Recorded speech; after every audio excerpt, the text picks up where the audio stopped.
13h sur Grand Lille TV, le direct se poursuit. Bonjour à tous, bon appétit si vous êtes à table au menu sur Grand Lille TV de ce mercredi 21 mars. Cette journée pleine d'espoir pour Florence Cassé. Nous reviendrons également sur la métropole qui a rendu hommage aux victimes de la tuerie de Toulouse. Et puis on terminera avec une entreprise textile de la métropole qui cartonne à l'étranger.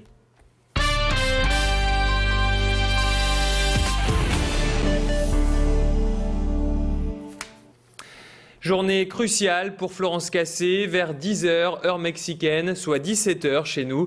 Eh bien, les 5 juges de la Cour suprême du Mexique vont commencer à étudier la demande de libération et l'acquittement de la nordiste. Il y a 15 jours, le juge Arturo Zaldívar a rendu un rapport proposant la libération immédiate et absolue de Florence Cassé, après avoir relevé de nombreux dysfonctionnements. Plusieurs scénarios sont envisageables. Le juge Arturo Zaldívar, qui fait partie de la Cour suprême, arrive à convaincre au moins 2 des 4 autres juges et Florence Cassé est libérée. Les 5 juges peuvent estimer que ce recours est irrecevable et demander la tenue d'un nouveau procès pour la nordiste qui resterait alors en prison. Enfin, dernière possibilité, appuyée par le gouvernement mexicain, le dossier pourrait être renvoyé à la formation plénière de la Cour suprême. La demande serait alors réétudiée ultérieurement par 11 magistrats. Je vous rappelle que Florence Cassé est emprisonnée à Tepepan, près de Mexico, depuis 2005, où elle purge une peine de 60 ans de prison pour enlèvement et association de malfaiteurs. Depuis le début de cette affaire, Florence Cassé clame son innocence. On devrait connaître la décision de la Cour suprême vers 20h ce soir. Ses parents et son avocat n'ont pas fait le déplacement à la demande de Florence Cassé. 2 jours après la tuerie de Toulouse, un suspect est cerné par le RAID et la police. Depuis 3h ce matin, les forces de l'ordre encadrent un immeuble dans un quartier résidentiel toulousain où se trouverait l'auteur présumé de la fusillade qui a fait 4 morts devant une école juive de Toulouse. Le principal suspect est un homme de 24 ans, un Français d'origine algérienne, appartenant au réseau terroriste Al-Qaïda, se revendiquant en tant que tel. Hier, les hommages se sont multipliés en France et dans la métropole. La synagogue de Lille notamment était bondée hier soir. Les fidèles s'étaient déplacés en masse pour rendre hommage aux 4 morts et en soutien à leurs familles. Dans la foule, le préfet du Nord, Dominique Bure, mais aussi Jean-Claude Comard, président de la communauté juive de Lille. Pendant une demi-heure, tous ont prié pour ces victimes du tueur au scooter. Une bougie a même été allumée pour chacune des victimes. Je vous propose d'écouter le rabbin de Lille, des propos recueillis hier soir par notre reporter Médéric Birker. Les choses se sont passées, choses similaires se sont passées ailleurs, dans des universités américaines, en Norvège. C'était loin de chez nous et puis on ne pensait certainement pas que ça allait, qu'une telle atrocité, une telle méchanceté puisse avoir lieu dans nos frontières, dans une ville aussi paisible que Toulouse. Et malheureusement, que l'on vienne agresser, tuer des enfants.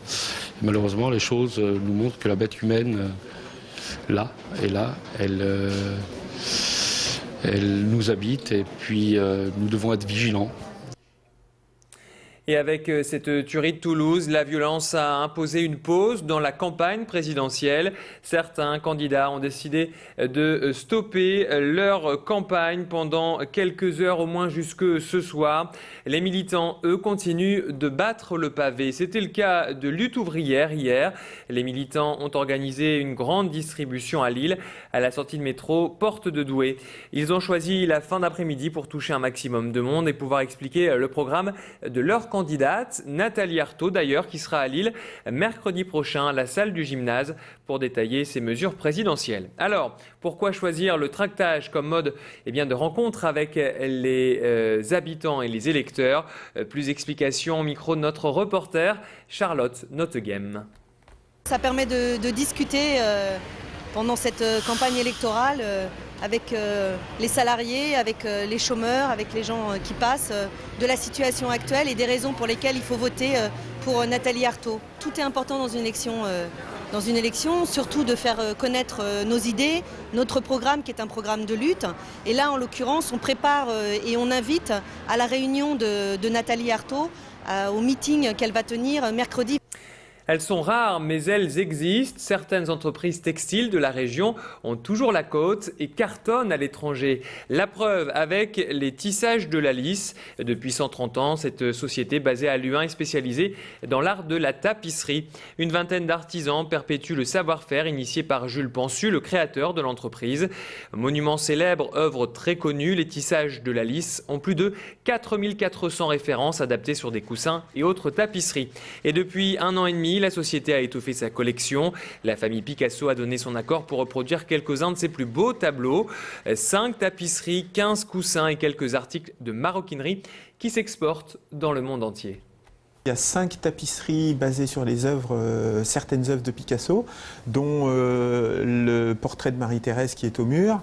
Nous avons une quinzaine de coussins, basés pareil sur des œuvres de Picasso, comme le portrait de Dora Maar, la collection en un trait de Picasso, qui a été faite, c'est des dessins qu'il a réalisés en un seul trait de crayon, Femme au chapeau, Matador ou autre, c'est-à-dire à chaque fois venir retraiter des œuvres de Picasso sur la technique de jacquard tapisserie.